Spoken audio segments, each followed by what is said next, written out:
art to me is like my form of expression. It's um, it's like everything that I don't show in public. Like I can do it on my own, do it in my house. I could do it around people. It's just like a form of me that nobody like doesn't always see, but sometimes sees. Okay. The art that I produce, um, it's just like talking or like um, it's my personality. Like when I dance, it's everything. Like I'm a pretty shy person, so when I dance, I'm not shy anymore. Yeah.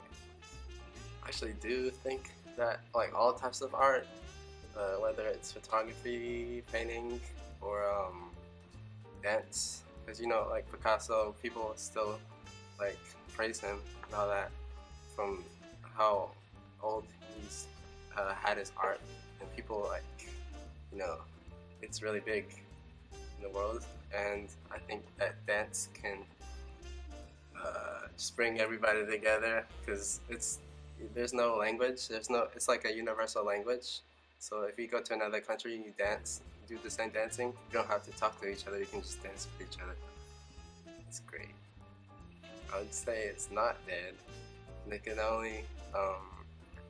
only grow from where it is now, and it's grown obviously from where it started. So it's not. Well, for me, Or just for you or for anybody? um, well, I hope that the arts in Houston can like grow a lot more to the to like to where like it is in Vegas. That like dancers can or even LA, um, that dancers can like book gigs here and like have shows here and like work full time here. Because dance here is pretty. There's a lot of great dancers out here, and I think that their performance value is really high for other people that come watch them. That they should. Well, that style, it started from like Chicago, around New York, and then it's like a style that came from because that started out with hip hop. It's like a baby of hip hop, but hip hop just took off to another like area. The house stayed in like its little area, its little pocket around in the U.S., and it's not very known at all. But it's still a widespread dance around the world, and it's all about because in Detroit, house music started from Detroit, and yes, Okay. So, I think it can because like whenever other people come to a club and see it for the first time, they're like, "What is this type of dance y'all are doing?" Because like if you like house music, you won't necessarily know what house dancing is. Because you'll hear it on the radio, but more of the house dancers' music that they listen to is more underground. It's more like deep house or garage house, tech house. So you don't really hear that on the radio. You really have to go to the clubs to hear that. So yeah. Art is creativity. Art is a form of self-expression. It's taking the emotions that you feel and putting them onto a canvas or a pot or anywhere that you feel that art needs to be placed. But art is just freedom of expression to me. To me, art is for me a way to get away. It's an escape, just as music is an escape. Art is a way to escape and to take those ideas and to be able to put them down somewhere. Writers take their ideas, put them on paper. Artists take their ideas, put them on canvases. So it's just a way to have a place to vent. The artwork that I produce always pertains to something that's important to me. I love music a lot, so a lot of my pieces, like the three that you see here, pertain to musicians that I may listen to their music a lot because the things that are relevant to me, just uplifting the community, just being on a positive note, whatever you do. And I also do work that pertains to things I grew up with. I love the 90s, I love cartoons, I love pop culture, so I may make art to poke fun at something or just to have people go like, oh, I get that, just have little jokes. So just things that are important to me is what I make my art about. I think art can because just as music can, when you look back when things were happening in the 80s and the 90s and before that, music was always a force that drove change, and art does the same thing. You know, anytime you see something on TV, in the social media, musicians take to it and talk about it in a song. Artists do the same thing. You see taggers tagging the wall with something that may be relevant to the news. So art can make a social change just as music can, because it just takes those events and people just put them out there and their opinions. I say they're wrong because art can never die. Creativity doesn't die, so art can never die. Just that freedom of expression can and shouldn't die, because creativity is a force that makes big things. Look at Apple, look at all these other companies that was made from creativity in the form of art. So art isn't dead, never will die. Future is more people embracing it. I like to do volunteer things with the youth. I like to do face painting and things of that nature. So I like to show the youth that art is still relevant and alive, because a lot of people want to take the arts out of schools, so kids don't have that opportunity like I had when I was coming up. So I just want people to see that art can make a change, and to have those people, the youth coming after me, to see that you can do something with this and change the world through your gifts and through your passion. I guess I could do this. And I made this back in 2012. This was the first art show I ever did, and I sat there for like a long time trying to figure out what am I gonna do. I was so nervous back then. I said, okay, what I'm gonna do, I'm gonna take the premise for this piece is I have a series of pieces on this. There's 6 of them, and the name of the series is A Retrospective Homage Through Grayscale. And I named it that because the foreground of the piece would be an artist that I love. I have one with Common, as you can see here. I have one at home with Mos Def on it. I have one with Janelle Monáe. And the background of the piece would be like a motif from a famous artist that I also admired. So the background of this is from Takashi Murakami. If you guys don't know, if you've seen the artwork to Kanye West's Graduation album, that's Takashi Murakami in the back. And each one of the others that I have as well, the background is a motif from a famous artist, and it's in color. So there's that little juxtaposition and that contrast that I like. And this is one of my favorites. I get so many compliments about this one, but I felt I was really, really in the zone when I made this. When I was on the floor, I didn't have an easel or nothing. I was just really raw. I was just creating with that. So this is one of my favorites that I have. It's called Common Murakami. How I feel about being a black artist? I don't like I said, I don't pay any attention to it. I don't want to consider myself, like when people ask me what kind of art I do, I say I do black art. I do art. I do things that are relevant to me. Obviously, that's going to include issues and things that are relevant to African Americans. But I like to do things that, like I said earlier, I do things with cartoons, pop culture. But I feel black art is taking a good direction. I know a lot of artists who do black art now, as well as people who I grew up looking at, John Bakers and others like that. But I think black art in particular, is taking a good direction. And as long as we have people that continue to bring that, passion and that energy and drive, then I think, as I answered earlier, art will never die, and black art will never die either. I actually had a presentation about this last week with my professor. He showed us how to have a successful web presence, and that one thing he used was social media. I used my Facebook and my Instagram as ways to, shoot myself out there. I'll tag myself in different, I use different hashtags, but every day I'll try to post something art related if I can, and that way I've gained a following from that. After events, people, always want to know your information, and I just use it as that's my tool. One of my tools when people can't see you, physically. There's people follow you in Florida and Hawaii. Just follow your Instagram. They can still purchase your artwork as well. So I think that the advent of social media has helped me, and I try to use it the best way I can. I guess I would just have to rely on word of mouth. If I have an event, just tell people, I have this email. I just use email me about this, and I'll use a basic website. But it'd be a little more difficult, but I'll still make it work. Just have to rely on word of mouth more, just being in person and people seeing my work at a gallery or an art show. Okay. Yeah. I want to first off inspire people. I do it because I love it, so I want people to know that whatever you can think and dream, you can do it, and you can put it on a canvas. I would like to profit from it, but I just would like to come into contact with the right people and to inspire them, particularly the youth, that art can be done.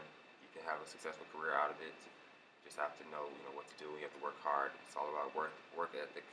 And so I just want people to know that, first off, it's to inspire and to do what I love, follow my dream, and also at the end to for people to love my work enough to want to buy it. You know.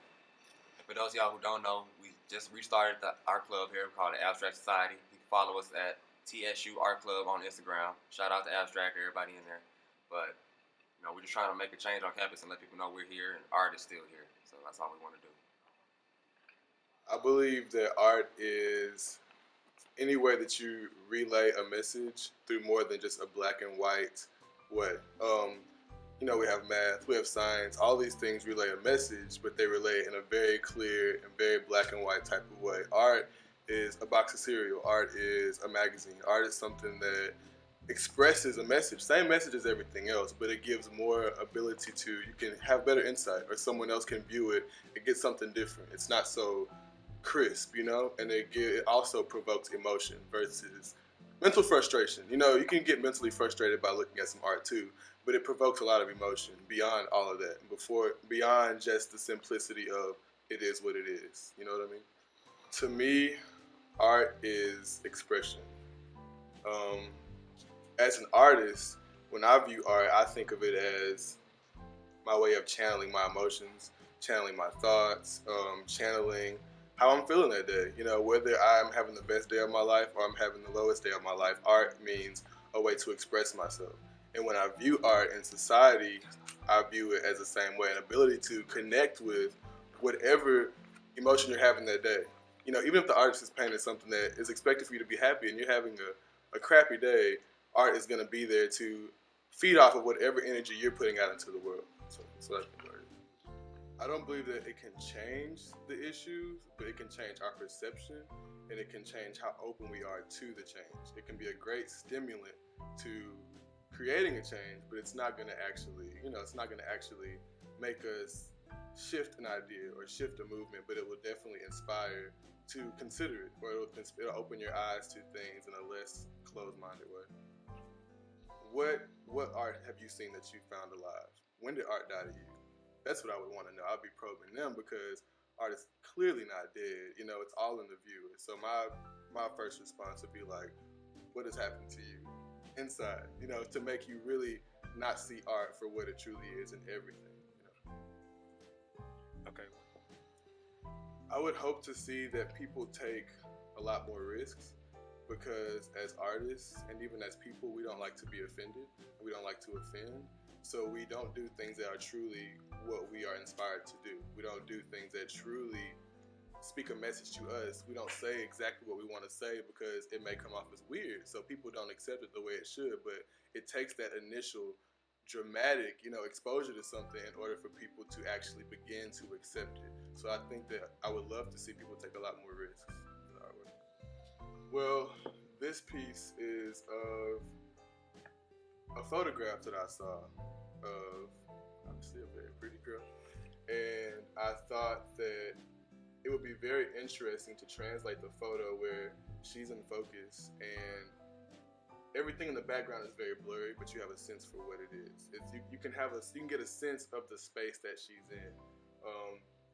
I tried to use a lot of different colors to show flowers and a fence and just a happy place basically, and I wanted to capture that in a painterly way, which was a very huge challenge for me because it took me a long time to do, and just layering it, taking step by step, taking a step back and being insecure about something because a blob in this corner, when you're not finished, it looks like a blob in the corner, versus actually stepping back and really, really seeing it for what it is before it's actually even there. So I kind of developed an emotional connection with this picture because it kind of took me to the next level in my artwork, because it kind of helped me to let go of my insecurities, or it really gave me a more insight on my perception of what is to come versus what I'm actually seeing. So I guess more faith in my work as I'm progressing through my work. So that's why it's really, really important to me. Yes, I believe the difference between that art for me as a black male is familiarity. When I see black art, I can immediately connect, because I can identify with what's on the canvas. I can identify with what's in the photograph because I can put myself in that directly. Versus maybe a painting that is not black or African American. I have to really dig into my artistic mind or my creativity to get the message. And I honestly, it doesn't take race or ethnicity, I think, because black art in general, I believe, is about, it's very familiar to everyone because it talks about a struggle. It talks about an emotion. Black art is very, very expressive and very clear in the emotion that it's trying to portray. So that's, I believe that black art is pretty homey, to say the least. Yeah. Well, art is to me, I see it as expression through storytelling. Like whether it's through film, paintings, drawings, whatever, it's always a story to be told. Someone is always telling a story to it. And that's just how I see art. Like whenever I do art and film, I'm always looking to tell a story. Like that's my main goal is to tell a story. I'm a storyteller. That's what my art is. I see art in film, paintings, drawings, sex, and most importantly, people. There's like a moment where in every day of my life where it can be like this moment where I stop what I'm doing and I just realize the people that's around me and just see the beauty in people, the people that are around me, whether it be my family, whether I'm on an elevator or at school, walking on the Tiger Walk, or I may be in a PAB or whatever building I'm in at the time. I just stop and look at the people that are around me and notice how beautiful they are, whether they be black, white, purple, red, brown, green, whatever.